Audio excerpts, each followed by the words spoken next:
could say Ducks forward Chris Kunitz is feeling a little lonely these days. With Andy McDonald gone to St. Louis and Teemu Selanne still pondering retirement, Kunitz is the lone survivor from last season's top line that produced over 25% of the Ducks' total goals. It's a business world, obviously. Guys move on, guys change teams, and it's something we've seen this year. And with all the influx of new guys in the dressing room this year, we still seem to kind of pick it up and keep winning, and that's something we got to do being a professional. Without Selanne and McDonald, Kunitz has rotated between lines, trying to find chemistry with other line mates. The transition has had an effect on Kunitz's production, where his numbers are slightly down compared to last season. I mean, you look at it and you maybe compare yourself to where you were last year, but then you got to remember the team's changed, don't score as many goals, you're not, contributing as much in that way, but everybody's got to step up their game. Doesn't matter who's here and who's not here, everybody's got to contribute, and I think you look at team overall success, and then you maybe look at individual and line stats and things like that, but right now you just try to get the wins, and however they come, and if the points come with it, that's even better. Although he's 28 years old, Kunitz is often regarded as one of the youngsters on the team, a group that includes Ryan Getzlaf and Corey Perry. Kunitz may not be enjoying the same type of success that Getzlaf and Perry are so far this season, but he does have a critical role on this team. For the first time in his NHL career, he was selected as assistant captain.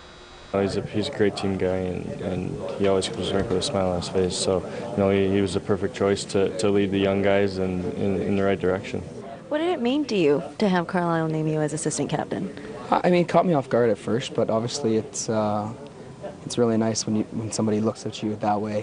When for a while you didn't know if you were going to be in the organization, kind of left, came back, and 2 years later, them to kind of drop like a bomb on me like that, and I wasn't expecting it at all. And I mean, it's obviously a very nice honor that he looks at me that way. Well, it's been a pretty good season so far for Chris Kunitz. Third on the Ducks now with 15 goals, leads them with 89 hits. I want to get back to one of the comments he made there, Billy, where he was talking about the influx of players onto the Anaheim roster.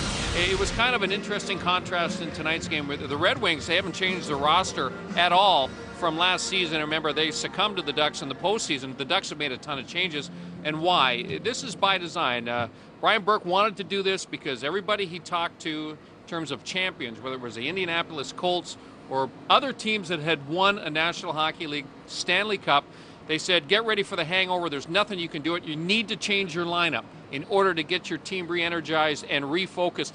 And he's done that, and we've kind of seen the results of that, I think, over the course of the last month, because they're playing much better. I know it's been a long time, but your college education just shone through right there. Succumbed to the Ducks. Oh, well, thank you, They Bill. didn't just lose to them. They succumbed to the Ducks. They did succumb in well 6 done. games. That's well done.